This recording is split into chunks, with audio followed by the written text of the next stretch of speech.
네, 유승민 작가 모셨습니다. 어서 오세요. 안녕하세요. 자, 오늘 어떤 내용일까요? 네, 며칠 전 소셜미디어에 이런 글이 올라왔습니다. 극우에 반대하는 2030 남성 모임 오픈 채팅방을 만들었습니다. 많은 관심 부탁드립니다. 오, 이런 게 만들어졌어요? 네, 이 탄핵 정국에서 2030 남성 극우론이 불거졌고 또 포털 사이트마다 청년 남성 극우화를 마치 단골 키워드로 등장시키는 요즘인데요.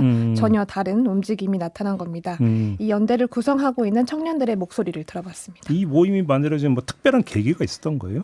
네, 날짜를 보면 좀 짐작을 해볼 수가 있는데요. 네. 카톡방이 만들어진 게 6월 4일이었습니다. 대통령 선거 바로 다음 날이네요. 날이었죠. 네, 출구조사에서 이준석 후보에게 많은 지지를 보낸 게 2030 남성층이다라는 결과가 나오면서 그 보도를 접한 한 20대 남성이 이제 청년들이 혐오 정치에 동의하는 것 같다라는 마음에 우려가 들어서 카톡방을 만들었다라고 하는데 네. 하루 만에 250명 가까이 모였다고 합니다. 예.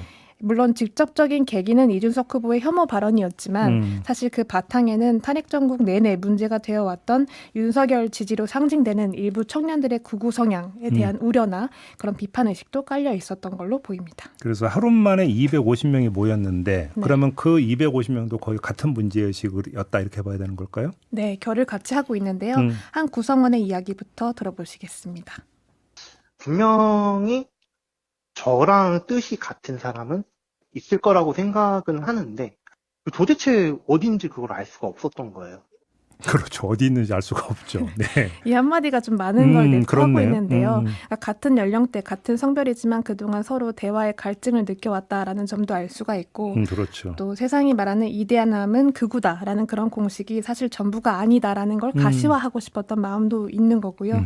또 세월호나 이태원 참사 같은 어떤 우리가 참사를 마주할 때마다 이 극우화된 2030 남성들이 희생자를 조롱하는 모습들을 보였는데 그런 그들과 우리가 같은 집단으로 공존을 한다는 게 상당히 고통스러웠다라는 이야기도 있었고 그렇기 때문에 그들이 2030의 목소리를 대변하는 걸 더 이상은 두고 볼 수가 없다. 더 큰 목소리를 우리가 내고 싶다라는 그런 이야기들이 있었습니다. 그러면 이분들이 규정하는 극우는 어떤 거예요?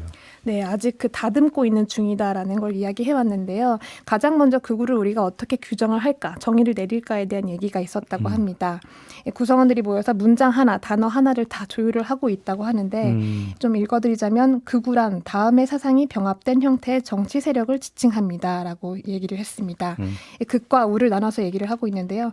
극에 해당하는 부분은 권위주의, 급진주의, 포퓰리즘, 배척주의가 합쳐진 것이고 우는 반이민주의, 전통주의, 또 반공주의, 사회진화론 및 능력주의가 합쳐진 것이다라고 하면서 이제 다듬는 중이다라고 이야기를 전해왔습니다. 그럼 아무튼 이런 문제의식을 가지고 연구하고 토론한다 이런 취지로 이해를 하면 되는 건가요? 네, 극우들을 제대로 이해를 하고 그들을 어떻게 이제 이해를 할지 바라볼지 대응을 할지를 얘기를 하는 게 중심축이고요. 예. 다만 이 카톡방 같은 경우는 좀 휘발성이 짙은 매체이다 보니까 그렇죠. 우리가 조금 더 체계적으로 심도 있는 대화를 나누자라는 취지에서 디스코드 채널을 개설을 하게 됩니다. 이 디스코드가 채팅 기능이 가능한 또 다른 메신저인데요. 여기서 이제 각종 사회 이슈, 뭐 정치, 해외 정치, 경제, 독서, 영화, 게임, 뭐 시위 참여나 강연까지도 다양한 이제 주제를 나누면서 토론의 장을 마련을 하고 있는 건데요. 이게 이제 내가 원할 때 원하는 채널에 참여를 해서 이야기를 나눌 수 있다라는 장점이 있기 때문에 조금 더 지속성이 보장되는 그런 모임을 꾸려가고 있다고 보여집니다. 그러면 한마디로 정리하면 2030 남성들이 자발들고 만들어낸 공론장. 네. 이렇게 규정하면 되겠네요. 그렇죠. 굉장히 반가운 건데요. 이 구성원의 이야기를 한 번 더 들어보겠습니다. 예, 특히나 이번에 이제 12.3 내란을 계기로 해가지고 어떤 이제 빛의 항쟁 과정에서 네. 그 광장이 안전하다라고 이렇게 인식을 한 분들이 많다고 알고 있어요. 근데 이제 그 광장이 사실 계속해가지고 이제 지속되기가 이제 여러 가지 이제 좀 한계가 있고 하니까 광장을 일상의 광장화라고 하는 것도 굉장히 중요한 주제라고 생각을 하는데 네. 그런 점에서 이런 공론장이 만들어지는 것이 저는 필연적이고 좀 필요하다라고 생각을 했고 네. 네, 그동안 그 광장에서 시민들이 해온 약속이라는 게 평등하고 민주적인 집회 그리고 차별 없는 세상을 외쳐왔는데요. 결국 이들도 극우와 맞서겠다라고 하는 거는 극우와 싸우겠다를 넘어서서 이 평등하고 민주적이고 배척하지 않는 어떤 장을 마련하겠다라는 의지로 보입니다. 이 더군다나 대화에서 혐오 발언이나 욕설을 찾아볼 수가 없었는데요.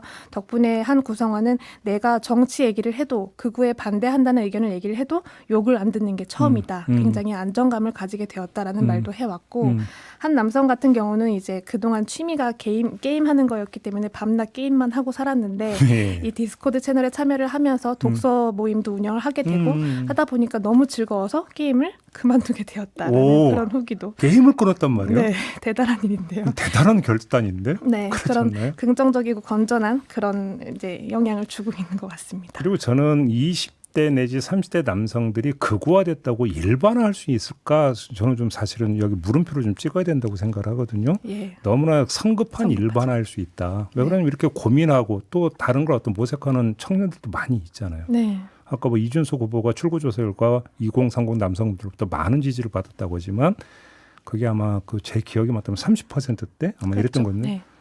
사실은 숫자만 놓고 과연 많다라고 하는 것들이 어떤 의미인가. 물론 그 맥락적 의미에서 많다라는 표현이긴 하겠지만 네. 평면적으로 놓고 보면 또 많다고 할 수 있는 것이냐.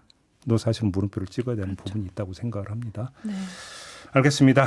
자, 오늘 이야기 좀 이렇게 마무리하죠. 유승민 작가였습니다. 수고하셨어요. 맞습니다.